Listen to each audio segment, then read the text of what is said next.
आपण त्याची दिशा ठरवणार आहेत. आंदोलनाचे एक आंदोलन, एक समाज एक मागणी या स्वरूपाचं चांगल्या आंदोलनाची एक दिशा आपण 20 तारखेच्या नंतर ठरवणार आहेत.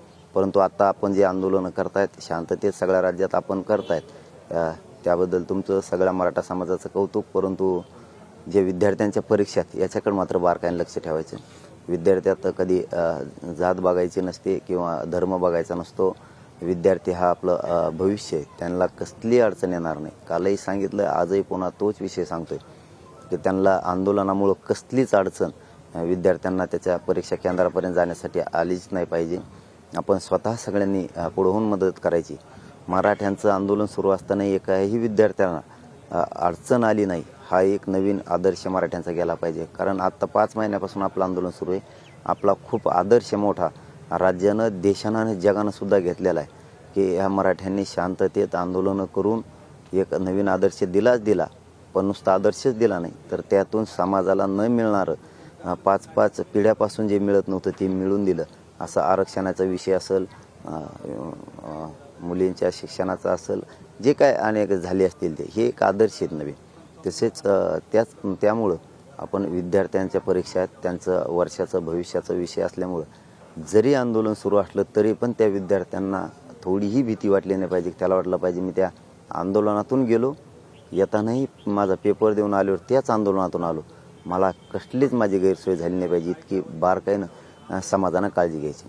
याचबरोबर तिसरा विषय असा की 20 तारखेला सगळ्या सोयऱ्यांच्याबद्दलचा जो जी अधिसूचना काढल्या त्याबद्दलची अंमलबजावणी सरकारनं केलीच पाहिजे. यासाठी आपलं आंदोलन सुरू आहे. मराठ्यांना आरक्षण हे ओबीसीतून पाहिजे आणि ज्यांचे कुणबी प्रमाणपत्र मिळालेत आणि ज्यांचे मिळाले नाहीत त्या कुणबी प्रमाणपत्र त्या नोंदीच्या आधारावर ज्याची नोंद मिळाली नाही त्या मराठ्यांना कुणबी प्रमाणपत्र द्यायचं आहे. याच्यासाठी सगळ्या सोयऱ्यांची अंमलबजावणी सरकारनं 20 तारखेला करावी आणि सरकार करल ही आपण मराठा समाज आशा बाळगू. जर 20 तारखेला त्यांनी सगळ्या सोयऱ्यांची अंमलबजावणी नाही केली, कारण जो मागासवर्ग आयोगानं अहवाल दिला त्याबद्दल तर कायदा पारित होणारच आहे, त्याबद्दल तर कौतुकच आहे. महाराष्ट्रभर मराठा समाज त्याचा आनंदही व्यक्त करणार आहे. ते 100-150 लोकांना लागतं आहे, त्यामुळं त्याचाही आनंद महाराष्ट्रातल्या गोरगरीब मराठ्यांनी त्या ज्या लोकांना पाहिजे होतं त्यांना मिळवून दिलं आहे, त्याबद्दल मराठा समाजही राज्यभर त्याचा आनंद व्यक्त करणार आहे, त्यात दुमत नाही. परंतु खरी लढाई मराठा आरक्षण हे ओबीसीतून मराठ्यांना पाहिजे आणि नोंदी न मिळालेल्या मराठ्यांसाठी सगळ्या सोयऱ्यांचं अध्यादेश काढलेला, अधिसूचना काढली, त्याची अंमलबजावणी 20 तारखेला झाली पाहिजे. याच्यासाठी हा 5-6 महिन्यापासूनचा संघर्ष आहे. त्याशिवाय आंदोलन थांबू शकत नाही. मुख्यमंत्री साहेबांना आपण सांगितलं मीडियाच्या माध्यमातून आणि सरकारला पण सांगितलेलं आहे. जर 20 तारखेला नाही केलं तर अधिवेशन किती वेळात संपतं आहे हे आपल्या लक्षात येईलच. त्या दिवशी जर लवकर ते संपलं आणि आपल्याला जर दिशा लक्षात आली की सरकार सगळ्या सोयऱ्यांचे 20 तारखेला घेण्याचा अंदाजा नाही, हे मराठा समाजानं विशेष करून लक्षात असू द्या म्हणून सांगतोय. लक्षात येईलच की किती वेळात संपतंय, सगळ्या सोयऱ्यांचा विषय घेतात का नाही. जर 20 तारखेला सगळ्या सोयऱ्यांच्या अंमलबजावणीचा विषय घेतला नाही किंवा 20 तारखेच्या आत आज उद्या त्यांनी स्पष्ट भूमिका सगळ्या सोयऱ्यांच्या बाबत केली नाही, तर 20 तारखेला अधिवेशनात अंमलबजावणीची भूमिका घेतली नाही हे लक्षात आलं, जर वेळ असला तर त्याच वेळेत म्हणजे 3-4 वाजताच्या आत जर ते संपलं अधिवेशन आणि आपल्या लक्षात आलं की हे घेत नाहीत किंवा ते जर उशिरापर्यंत चाललं, तर मग उशिरापर्यंत का होईना सगळ्या सोयऱ्यांच्या अध्यादेशाच्या अंमलबजावणीची विषयाची काही विषय तिथं होतोय का हे लक्ष ठेवू. आणि जर ते लवकरच संपलं तर आपण 4च्या दरम्यान पत्रकार परिषद घेऊन लगेच पुढच्या आंदोलनाची घोषणा करणारे ते घेत नाहीत म्हणून. किंवा जर ते दिवसभरच चाललं त्यांचं, मग आपल्याला दिवसभर बघावं लागणार आहे की हे घेतायत का शेवटपर्यंत. मात्र मग 21ला फायनल पत्रकार परिषद घेऊन आंदोलनाची निवेदनबद्ध आंदोलनाची दिशा ठरवली जाणार आहे.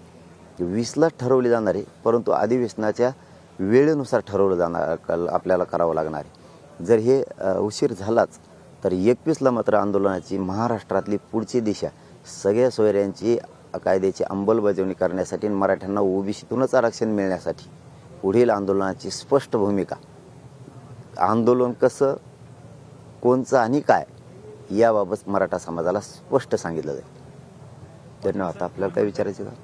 ओबीसीतूनच आरक्षण हवं, मात्र आता एक नवीन माहिती जी समोर येते त्याच्यामध्ये असं समोर येते की जे समिती होती मागासवर्ग आयोगाची, त्यांनी अशी शिफारस केली की स्वतंत्र 10 ते 12% आरक्षण जे आहे ते मराठा समाजाला दिलं जाऊ शकतं. तसं जर आरक्षण देण्याचा निर्णय झाला तर त्या संदर्भातली भूमिका काय असणार आहे? ते आरक्षण सुरक्षित असेल असं वाटतंय का तुम्हाला? नाही, त्याचे हे बघा, आम्ही आता त्याच्यात पडलेलोच नाही आहे पहिल्यापासूनच. फक्त काही जरा 100-150 जणांना लागत होतं ते, म्हणून गोरगरीब मराठी त्यासाठी लढले. म्हणले नेमा मागासवर्ग आयोग द्या. परंतु खरी लढाई कशासाठी हे सरकारला पण माहिती आहे आणि मराठ्यांना सुद्धा माहिती आहे. मराठ्यांना ओबीसीतून आरक्षण पाहिजे. मराठी ओबीसीत येत पाहिजेत म्हणण्यापेक्षा मराठी ओबीसीतच येत. त्यांच्या कुणबी नोंदी सापडल्या. ज्यांच्या सापडल्या नाहीत त्यांच्यासाठी सरकारनं 2 नोव्हेंबरला आमच्याकडून 24 डिसेंबरपर्यंतचा वेळ घेतला होता. तुमच्या मागण्याप्रमाणे जर द्यायचं असलं आणि हे जे आता आम्ही 4 शब्द लिहून नेतोय तुमच्याकडून सगळ्या सोयऱ्यांचा त्याच्यामधलं एक, याची अंमलबजावणी करायची असली तर आम्हाला 2 महिन्याचा वेळ द्यावा लागणार आहे. आता 24 डिसेंबरला 2 महिने झाले त्यांचे पूर्ण. आता हे आज 18 फेब्रुवारी, ही मागणी ओबीसी आरक्षण मराठ्यांना पाहिजे आणि ज्यांच्या नोंदी मिळाल्या नाहीत त्यांना सगळ्या सोयऱ्याच्या माध्यमातून त्याच नोंदीच्या आधारावरती आरक्षण दिलं जाणार आहे. याच्यासाठी हा संघर्ष ते दिलंय, त्याचं कौतुक आहे. ते 100-150 जणांना लागतंय, त्याचं कौतुकच आहे. ते महाराष्ट्रभर मराठी आनंदही व्यक्त करणार, त्याबद्दल दुमत नाही. परंतु याचा अर्थ असा नाही की सगळ्या सोयऱ्यांची तुम्ही अंमलबजावणी करणार नाहीत किंवा आम्ही थांबूत. किंवा तुमचा गैरसमज तुम्ही काढून टाका. सगळ्या सोयऱ्यांची अंमलबजावणी झाल्याशिवाय यादी सूचनेची हे आंदोलन थांबू शकत नाही आणि पुढच्या दिवशी 21ला आम्ही ठरवणार आहेत. मग परंतु ते आरक्षण सुरक्षित असेल असं वाटतंय का? काय झालंय, आता नाही बोलायला पाहिजे पण नाविलाज आहे. 100-150साठी पुन्हा आमच्या मराठ्यांच्या पोराचं वाटोळच होत आहे.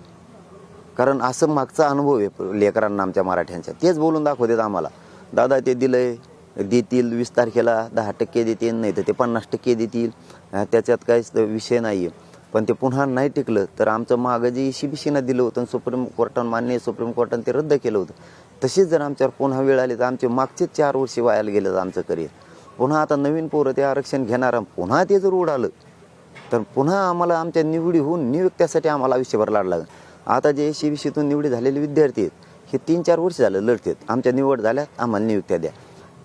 त्यांचं लढण्यात आणि शिकण्यातच आयुष्य गेलं त्या मराठ्यांच्या पोराचं ह्याच आता ह्या दिलेल्या आरक्षणामुळं.